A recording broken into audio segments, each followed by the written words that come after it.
Boy, what an honor. I'm so touched. In fact, I'm in tears. Thank you. Thank you, Dr. Stevens. I want to thank Elizabeth Stevens, the board of the Academy, David and Tina File, who put this wonderful video together. You're really wonderful. We've become very good friends, David. Thank you for doing that.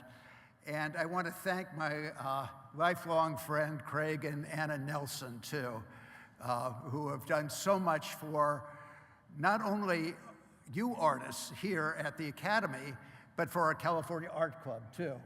You've supplied us with some of the great artists of our club, and we can't thank you enough. Our California Art Club has 14 chapters, and one of our most active chapters is our San Francisco chapter, and we hope to do a lot more with our northern participants and with the school, too. I'll tell you something about the Academy of Art University.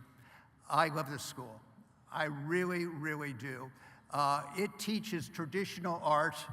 You heard about my life when I was starting out. There was no one that was doing this type of art.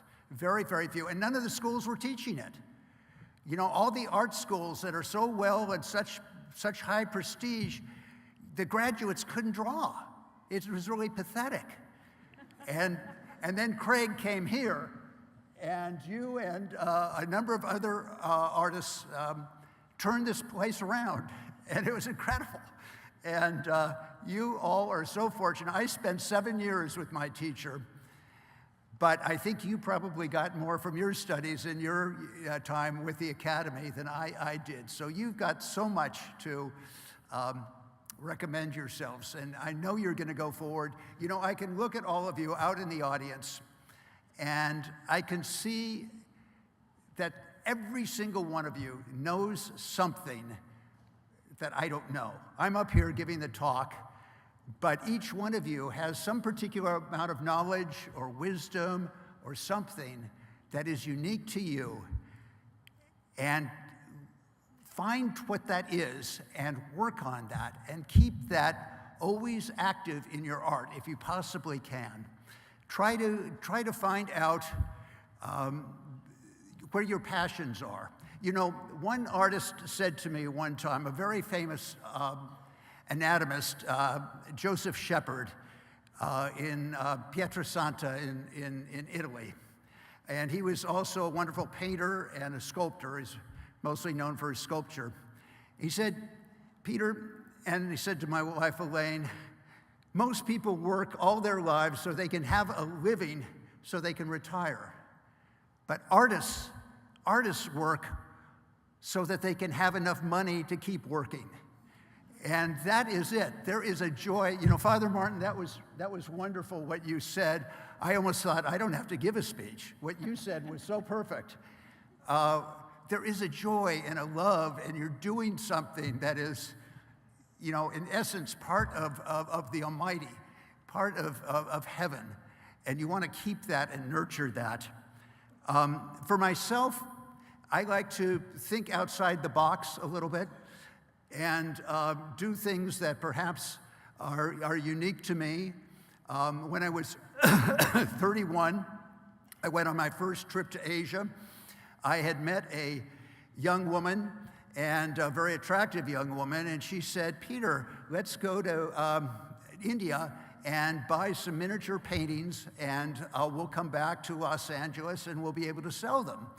And I thought, well, I don't know if that'll work, but okay, let's do it. Well, I found out that Bombay, or what they call Mumbai right now, was halfway around the world from Los Angeles.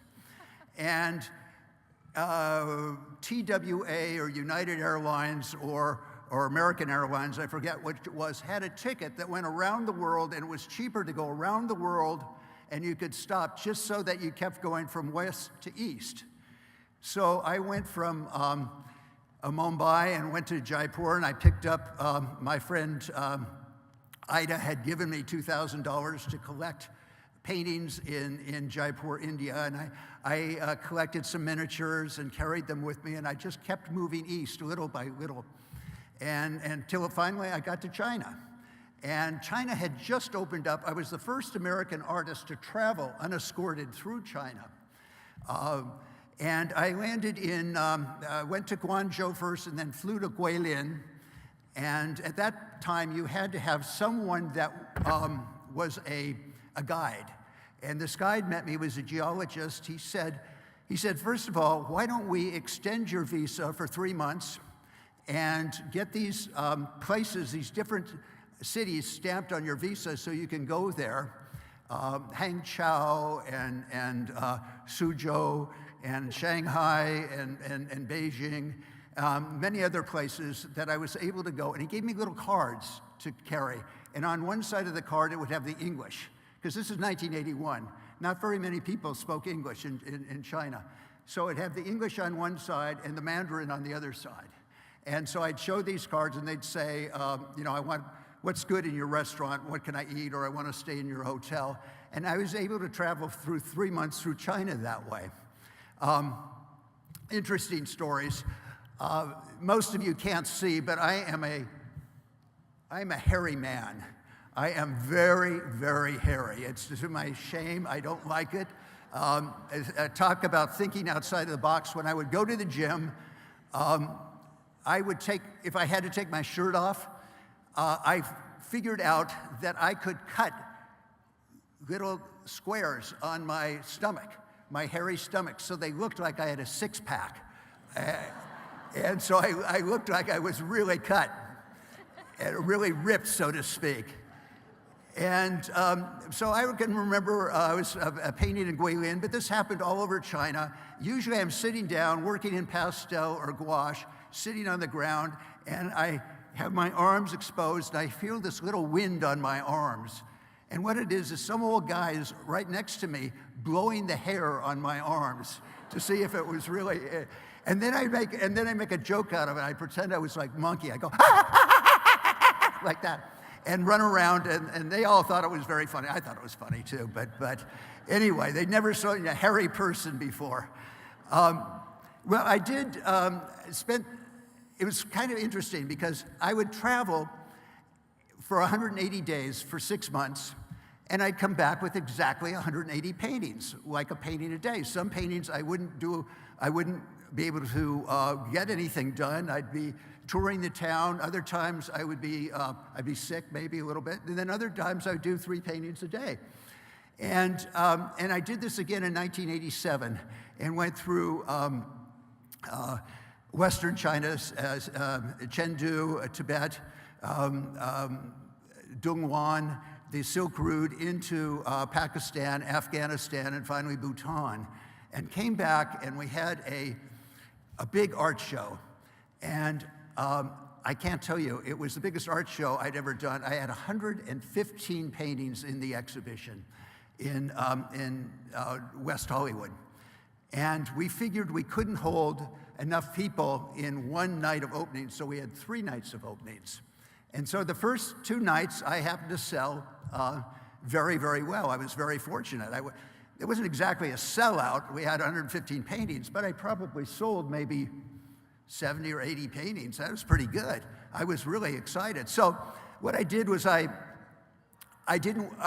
3rd night when we had the openings, I put on costumes that I picked up along my travels. I had a wig with braids that went down the middle of my back with black hair. And I had Rajasthani earrings that hung down over my head. And I had a Tibetan scholar cap on, and other things from Thailand and Burma and other places, Myanmar. And I noticed a very attractive young woman that came into my show that night with a friend of mine from the gym, and that ended up being Elaine, my wife. But she didn't know. We met, we talked for a moment at the gallery, and then I saw her 3 days later at the gym. And she said, and I said to her, "How did you like the art show?" And she said, "Wasn't the artist fantastic?" And I said, "I was the artist." And she said, "No, you weren't. You don't look anything like the artist. The artist had on long black hair and a braid and everything else." And so that was how I won my wife, was sort of thinking outside the box and doing something that was originally me. Now, I know with Craig and Anna, they are a couple that is so meaningful. And we all learn in school that 1 and 1 make 2, right, in first grade. But I really think that in my case and in Craig's case, 1 and 1 make 11, because I have the power with my wife Elaine to do much more than I could have done by myself. And I try every day to impress her, to try to do something to win her respect. But she said to me, I've never been as proud as seeing you receive this award. So I want to thank the Academy, and Elise, thank you very, very much, and thank you all very much.